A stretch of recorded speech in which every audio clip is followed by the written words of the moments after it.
तो my dear students, welcome back. I hope you all are fine. तो आज हम करेंगे क्लास 9 की साइंस की वर्कशीट नंबर 39। डेट क्या है बच्चों हमारी 8 अक्टूबर। विद्यार्थी के नाम है, आपका नाम आएगा, कक्षा अध्यापक मैं आपकी टीचर का। तो आज हम पढ़ने वाले हैं बल तथा गति के नियम, बल एवं गति का पहला नियम। ठीक है, चलिए पढ़ते हैं। किसी भी वस्तु को चलाने, रोकने, गति की दिशा या आकार को बढ़ाने के लिए हमें बल लगाने की आवश्यकता पड़ती है। जैसे किसी रबड़ बैंड को खींचना, ट्रॉली को धकेलना, चलती कार में ब्रेक लगाना, रोकना या आटा गूंथना आदि। लेकिन कई बार वस्तु पर बहुत बल लगाने पर भी उसमें कोई गति नहीं होती। जैसे यदि दो व्यक्ति भारी मेज पिंड को विपरीत तरफ से धक्का दे रहे या रस्साकसी के खेल में दोनों तरफ से खिलाड़ी एक जैसे बल लगाएं तो मेज या रस्सी बिल्कुल नहीं हिलती। जब दोनों व्यक्ति या टीम विपरीत तरफ से बराबर बल लगाते हैं तो उसके बल आपस में ही खत्म होकर कुल बल शून्य हो जाता है। जैसे ऐसे बल को संतुलित बल कहते हैं। मेज या रस्सी तभी हिलती है जब दोनों व्यक्ति या खिलाड़ी एक ही दिशा में बल लगाएं या एक तरफ का बल दूसरी तरफ से ज़्यादा हो। ऐसी स्थिति में बल असंतुलित हो जाता है और वस्तु ज़्यादा बल की दिशा में हिलने लगती है। ऐसे बल को असंतुलित बल कहते हैं। ठीक है बच्चों, चलिए नीचे आ जाते हैं। कोई भी बल अकेला नहीं होता, बल हमेशा जोड़ में होता है। यह दोनों बल हमेशा विपरीत दिशा में कार्य करते हैं। जब भी दोनों में से एक बल दूसरे से ज़्यादा होता है तो ही गति होती है। ठीक है बच्चों, घर्षण बल गति की विपरीत दिशा में लगता है। तक वस्तु पर लगाए जाने वाला बल उसके घर्षण बल से अधिक होकर उसके असंतुलित नहीं करेगा, तब तक वस्तु नहीं हिलेगी। किसी भी पिंड पर लगने वाला असंतुलित बल उसको गति प्रदान करता है। ठीक है बच्चों, चले नीचे आते हैं। जड़त्व। प्रत्येक वस्तु अपनी गति की अवस्था में परिवर्तन का विरोध करती है। वह अपनी मूल अवस्था को बनाए रखना चाहती है। नेक्स्ट पॉइंट लिखा आपका, किसी वस्तु का द्रव्यमान उसके जड़त्व की माप है। भारी वस्तु का जड़त्व हल्की वस्तु की तुलना में अधिक होगा, जिसमें हिलाने के लिए अधिक बल की आवश्यकता होगी। गति के पहले नियम के अनुसार प्रत्येक वस्तु अपनी स्थिर अवस्था या सरल रेखा में एक समान गति अवस्था में बनी रहती है जब तक कि उस पर कोई बाहरी बल कार्यरत ना हो।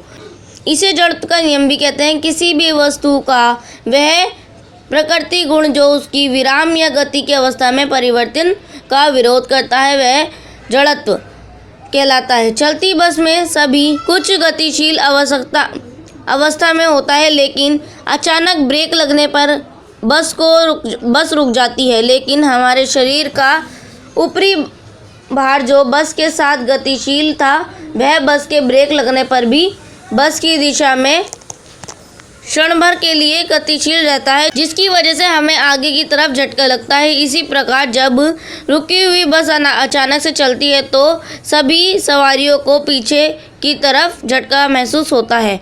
यहाँ बस तो अचानक गतिशील हो, लेकिन सवारियों के शरीर क्षण भर के लिए विराम अवस्था में ही रहे। ठीक है बच्चों, अब आते हैं नीचे कुछ क्वेश्चन दिए हैं। फर्स्ट क्वेश्चन है आपका, बल क्या क्या कार्य करता है उदाहरण सहित बताएं। क्वेश्चन नंबर सेकंड आपका, जड़त्व को परिभाषित कीजिए। गति का पहला नियम उदाहरण सहित लिखिए। क्वेश्चन नंबर थर्ड आपका, स्थिति में उसमें खड़ी सवारियों किस तरफ झटका महसूस करेंगी, स्पष्ट करना आपने। और अब क्वेश्चन नंबर 4 है बच्चों आपका, निम्न में किसका जड़त्व अधिक होगा। फर्स्ट आपका ए कार बस, सेकंड आपका बी साइकिल मोटर और सी है आपका ठेला या रेलगाड़ी। इसका आंसर कर लेते हैं। क्वेश्चन नंबर फर्स्ट आपका, बल क्या क्या कार्य कर सकता है उदाहरण से बताना आपने। तो आप लिखेंगे इसका आंसर, किसी भी वस्तु को चलाने, रोकने, गति की दिशा या आकार को बदलने के लिए हमें बल लगाने की आवश्यकता पड़ती है। जैसे किसी रबड़ बैंड को खींचना, ट्रॉली को धकेलना, चलती कार में ब्रेक लगाना, रोकना या और आटा गूंथना आदि।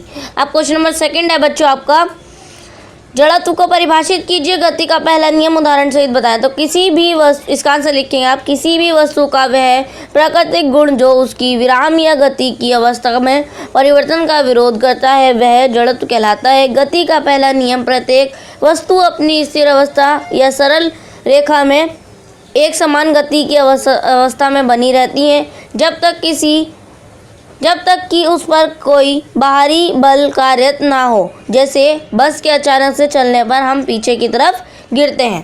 क्वेश्चन नंबर 3 आपका, किसी रुकी हुई वस्तु के अचानक गतिशील होने के स्थिति में उसमें खड़ी सवारी किस तरफ झटका महसूस करेगी? कारण स्पष्ट करना, तो आप लिखेंगे किसी रुकी हुई बस के अचानक गतिशील होने की स्थिति में सवारी को झटका पीछे की तरफ महसूस होगा, क्योंकि शरीर का निचला हिस्सा बस के साथ गतिमान हो जाएगा और ऊपरी हिस्सा जड़त्व के कारण विराम अवस्था में रहने का प्रयास करेगा, जिसके कारण हमें पीछे की ओर गिरते हैं। ठीक है, अब क्वेश्चन नंबर 4 आपका, निम्न में से किसका जड़त्व ज़्यादा होगा? तो आप इसका उत्तर लिखेंगे बच्चों, ए बस, बी मोटरसाइकिल और सी रेलगाड़ी। ठीक है बच्चों, तो ये थी आपकी वर्कशीट एंड आई होप आप लोगों को वर्कशीट समझ में आ गई होगी।